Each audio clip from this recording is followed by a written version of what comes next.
विलोम शब्द। एक अधोलिखित पदाना विलोम पदानी पाठात चित्वा लिखत। नीचे लिखे शब्दों के विलोम शब्द पाठ से चुनकर लिखिए। उत्तर। 1 सुकर्म दुर्वहम, 2 दूषितम शुद्धम, 3 गृह्णन्ति मुंचन्ति, 4 निर्मलम समलम, 5 दानवाय मानवाय, 6 शांता अनंतारः, 7 प्रथमः द्वितीयः, 8 उक्त्वा श्रुत्वा, 9 अधुना पुरा, 10 अवेला वेला, 11 बुद्धिहीना बुद्धिमति, 12 प्रसीदति प्रकुप्यति, 13 मूर्ख पंडितः, 14 बलि निर्बल, 15 सुलभ दुर्लभ, 16 संपत्तो विपत्तो, 17 अस्तमय उदय, 18 सार्थकम निरर्थकम। पर्यायपद समानार्थी पद। अधोलिखिताना पदाना पर्यायपद लिखत। नीचे लिखे शब्दों के पर्याय शब्द लिखिए। क सलिलम जलम, ख आम्रम रसालम, ग वनम कालांतरम, घ शरीरम तनु, न कुटिलम वक्रम, च पाषाण प्रस्तर, छ वनम कानन, ज भृगाल जम्बुक, झ शीघ्रम सत्वरम, द पत्नी भार्या, त गच्छसि यासी। अनुच्छेद लेखन। पहला, भूकंप विषय पंचवाक्यमितम अनुच्छेदन लिखत। भूकंप के विषय पर 5 वाक्यों का अनुच्छेद लिखिए। उत्तर।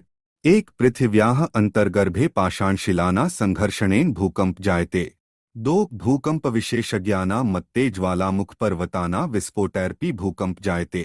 3 भूकंपेन विवशा प्राणिन निहन्यन्ते। 4 भूकंपस्य उपशमनस्य कोऽपि स्थिर उपाय न दृश्यते। 5 अशांतानि पंचतत्वानि महाविनाशम उपस्थापयन्ति। दूसरा, व्यायामस्य लाभाः इति विषयमाधिकृत्य पंचवाक्येषु संस्कृत भाषया एकम अनुच्छेदं लिखत। उत्तर। 1 व्यायामेन जठराग्नियः उत्तमा भवति। 2 व्यायामात् आरोग्यं जायते। 3 व्यायामेन अंगेषु कान्तियः भवति। 4 व्यायामेन सदृशं स्थौल्यपकर्षणं किंचिद् अपि नास्ति। 5 व्यायामभिर्तस्य वृद्धावस्था शीघ्रं न भवति। निबंधलेखन प्रकरण। निबंध लेखन में अनेक पॉइंट अत्यंत सरल भाषा दिए गए हैं। आपको इसमें से जो भी पॉइंट सरल एवं छोटे लगे उन्हें लिखकर याद कर सकते हैं। अनुशासन। समाजे नियमाना पालन अनुशासनम भवति। जीवने अनुशासनस्य विशेष महत्वं भवति। प्रत्येके पदे अनुशासन आवश्यकं भवति। अनुशासनं विना किमपि कार्य सफलं न भवति। छात्रेभ्यः अनुशासनं परमावश्यकम् अस्ति। अनुशासितः सर्वेभ्यः प्रियः भवति। सामाजिक व्यवस्था हेतु अनुशासनम् अत्यन्तावश्यकम् अस्ति। यस्मिन् समाजे अनुशासनं न भवति तत्र सदैव कलहः भवति। शिक्षकस्य अनुशासने छात्रा निरन्तरम् उन्नतिपथे गच्छन्ति। प्रकृतिः अपि ईश्वरस्य अनुशासने तिष्ठति। यः नरः पूर्णतया अनुशासनं पालयति सः स्वजीवने सदा सफलः भवति।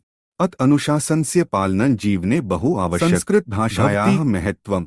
संस्कृत भाषा अस्माकं देशस्य प्राचीनतमा भाषा अस्ति। प्राचीनकाले सर्वे एव भारतीयाः संस्कृत भाषाया एव व्यवहारं कुर्वन्ति स्म। कालान्तरे विविधाः प्रान्तीयाः भाषाः प्रचलिताः अभवन्, किन्तु संस्कृतस्य महत्वम् अद्यापि अक्षुण्णं वर्तते। सर्वे प्राचीनग्रन्थाः 4 वेदाश्च संस्कृत भाषायामेव सन्ति। संस्कृत भाषा भारतराष्ट्रस्य एकताया आधारः अस्ति। संस्कृत भाषायाः यत् स्वरूपम् अद्य प्राप्यते तदेव अद्यतः सहस्रवर्षपूर्वम् अपि आसीत्। संस्कृत भाषायाः स्वरूपं पूर्णरूपेण वैज्ञानिक अस्ति। अस्य व्याकरणं पूर्णतः तर्कसम्मतं सुनिश्चितं च अस्ति। सदाचार। आचारः परमो धर्म। आचारस्य महत्वम्। अस्माकं भारतीया संस्कृतिः आचारप्रधाना अस्ति। आचार द्विविधः भवति, दुराचारः सदाचार च। सताम् आचारः सदाचारः इत्युच्यते। सज्जनाः विद्वांसो च यथा आचरन्ति तथैव आचरणं सदाचारो भवति। सज्जनाः स्वकीयानि इन्द्रियाणि वशे कृत्वा सर्वैः सह शिष्टतापूर्वकं व्यवहारं कुर्वन्ति। ते सत्यं वदन्ति, मातु पितु गुरुजनाना वृद्धाना ज्येष्ठाना च आदरं कुर्वन्ति, तेषाम् आज्ञा पालयन्ति, सत्कर्मणि प्रवृत्ता भवन्ति। जनस्य समाजस्य राष्ट्रस्य च उन्नत्यै सदाचारस्य महती आवश्यकता वर्तते। सदाचारस्याभ्यासो बाल्यकालादेव भवति। सदाचारेण नर धार्मिकः, शिष्टो, विनीतो, बुद्धिमान् च भवति। संसारे सदाचारस्यैव महत्वं दृश्यते। ये सदाचारिणः भवन्ति ते एव सर्वत्र आदरं लभन्ते। यस्मिन् देशे जनाः सदाचारिणो भवन्ति तस्यैव सर्वत्र उन्नतिर्भवति। अतएव महर्षिभ्यः आचार परमो धर्मः इत्युच्यते। सदाचारी जनः परदारेषु मातृवत् परधनेषु लोष्ठवत् सर्वभूतेषु च आत्मवत् पश्यति। सदाचारी जनस्य शीलम् एव परम भूषणम् अस्ति। महाकवि कालिदासः मम प्रियः कविः। महाकविः कालिदासः मम प्रियः कविः अस्ति। सः संस्कृत भाषायाः श्रेष्ठतमः कविः अस्ति। यादृशः रसप्रवाहः कालिदासस्य काव्येषु विद्यते तादृशः अन्यत्र नास्ति। सः कविकुलशिरोमणिः अस्ति। कालिदासेन त्रीणि नाटकानि मालविकाग्निमित्रम्, विक्रमोर्वशीयम्, अभिज्ञानशाकुन्तलम् च द्वे महाकाव्ये, रघुवंशम् कुमारसम्भवम् च द्वे गीतिकाव्ये, मेघदूतम् ऋतुसंहारम् च रचितानि। कालिदासस्य लोकप्रियतायाः कारणं तस्य प्रसादगुणयुक्ता ललिता शैली अस्ति। कालिदासस्य प्रकृतिचित्रणम् अतीवर्म्यम् अस्ति। चरित्रचित्रणे कालिदासः अतीव पटुः अस्ति। कालिदासः महाराज विक्रमादित्यस्य सभाकविः आसीत्। अनुमीते यत्तस्य जन्मभूमि उज्जयिनी आसीत्। मेघदूते उज्जयिन्याः भव्यं वर्णनं विद्यते। कालिदासस्य कृतिषु कृत्रिमतायाः अभावः अस्ति। कालिदासस्य उपमा प्रयोगः अपूर्वः। आथ साधु च ते उपमा कालिदासस्य। अस्माकं देश भारतवर्षः अस्माकं देशः अस्ति। अस्य भूमिः विविधर्तनाना जन्नी अस्ति। अस्य प्राकृतिकी शोभा अनुपमा अस्ति। हिमालयः अस्य प्रहरी अस्ति। एषा उत्तरे मुकुटमणिः इव शोभते। सागरः अस्य चरणौ प्रक्षाल्यति। अनेकाः पवित्रतमा नद्यः अत्र वहन्ति। गंगा, गोदावरी, सरस्वती, यमुनाः प्रभृतयः नद्यः अस्य शोभा वर्धयन्ति। अयं देशः सर्वासां विद्यानां केन्द्रम् अस्ति। अयं अनेक प्रदेशेषु विभक्तः। अत्र विविध धर्मावलम्बिनः सम्प्रदायिनः जनाः निवसन्ति। अस्य संस्कृतिः धर्मपरम्परा च श्रेष्ठा अस्ति। अयं भूस्वर्ग अपि वर्तते। ईश्वरस्य अवताराः अस्मिन् देशे सजाताः। संकटकाले वयं क्षुद्रभेदान् परित्यज्य देशहितं चिन्तयामः। विशालं भूमण्डलं व्याप्य अयं देश एशिया महाद्वीपस्य अन्यतमः राष्ट्रः सञ्जातः। वयं सदा स्वराष्ट्रस्य रक्षा कर्तुम् उद्यताः स्याम। कथितमस्ति जननी जन्मभूमिश्च स्वर्गादपि गरीयसी। दीपावल्याः उत्सवः। भारतवर्षे अनेके उत्सवाः भवन्ति। तेषु उत्सवेषु दीपावलिः एकः मुख्यः धार्मिकः उत्सवः अस्ति। दीपावलिः कार्तिकमासे कृष्णपक्षे अमावास्यायां भवति। मनुष्याः गृहाणि शुद्ध्या अङ्गनं च गोमेन लिम्पन्ति। जना रात्रौ तैलैः वर्तिकाभिः च पूर्णान् दीपान् प्रज्वालयन्ति। ते धनदेव्याः लक्ष्म्याः पूजनं कुर्वन्ति। दीपैः नगरं प्रकाशितं भवति। बालाः बहुप्रकारकैः स्फोटकैः मनोविनोदयन्ति। दीपावलीसमये वणिजोऽपि स्वानापणान् बहुविधं सज्जयन्ति। विद्युद्दीपकानां प्रकाश आपणेषु नित्रा शोभते। नानाविधानि वस्तूनि क्रयविक्रयार्थं प्रसारितानि भवन्ति। अयं काल नात्युष्णो नाप्यातिशीतो भवति। तेन मोदन्तेऽस्मिन् महोत्सवे नराः नार्यश्च। मम दिनचर्या। प्रत्येक मानवस्य दिनचर्या पृथक् भवति। अहम् एकः छात्रः अस्मि।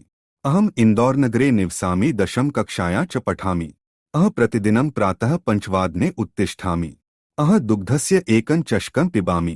अह स्वमित्ररामचन्द्रेण सह भ्रमणाय गच्छामि। भ्रमणानन्तरम् अह स्नानं करोमि। स्नात्वा विद्यालयं गच्छामि। विद्यालये प्रार्थनाघण्टिका भवति। सर्वैः छात्रैः सह प्रार्थना कृत्वा स्वकक्षायां प्रत्यागच्छामि। तदनन्तरं कक्षायाम् अध्ययनं करोमि। अर्धावकाशे मित्रेण सह भोजनं करोमि। पुणे अवकाशे जाते द्विचक्रिकां गृहीत्वा स्वगृहम् आगच्छामि। विश्रामं कृत्वा पाठशालायाः गृहकार्यं करोमि। सायंकाले अहं क्रीडामि। तदनन्तरम् अहम् अधीतपाठानां पुनः अभ्यासं करोमि। अहं भोजनं कृत्वा दूरदर्शनं पश्यामि। 10 वादने शयनाय गच्छामि। एषा भवति मम दिनचर्या। विद्यार्थीजीवन अथवा छात्रजीवन।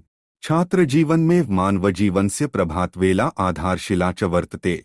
समस्तजीवनस्य विकासस्य हासस्य वा कारणम् एतज्जीवनमेवास्ति। वस्तुतः विद्यार्थीजीवन साधनामय जीवन। अध्ययन परम तप उच्यते। छात्रजीवने परिश्रमस्य महती आवश्यकता वर्तते। यः छात्र आलस्यं त्यक्त्वा परिश्रमेण विद्याध्ययनं करोति स एव साफल्यं लभते। अतएव छात्रैः प्रातःकाले ब्रह्ममुहूर्ते एव उत्थातव्यम्। कस्मैचित् कालाय भ्रमणाय अनिवार्यम्। ततः प्रतिनिवृत्य स्नानसन्ध्योपासनादिकं विधाय अध्ययनं कर्तव्यम्। तदान्तरं च लघुसात्विक भोजनं दुग्धं च गृहीत्वा विद्यालयं गन्तव्यम्। तत्र गत्वा गुरुन् नत्वा अध्ययनं कर्तव्यम्। छात्रः असत्यवादनं न कदापि कर्तव्यम्। छात्रजीवन पूर्णतः अनुशासनबद्धं भवति। विद्यार्थीजीवने एव समस्तानां मानवोचित गुणानां विकासः भवति। छात्र एव राष्ट्रस्य अनुपमा निधिरस्ति। छात्राणां शारीरिकं चारित्रिकं च विकासः अत्यन्तानिवार्यम्। विद्यार्थिजीवनमेव सम्पूर्णागामिजीवनस्य आधारशिला। अथ तेषां सम्यक् रक्षणं पोषणं च कर्तव्यम्।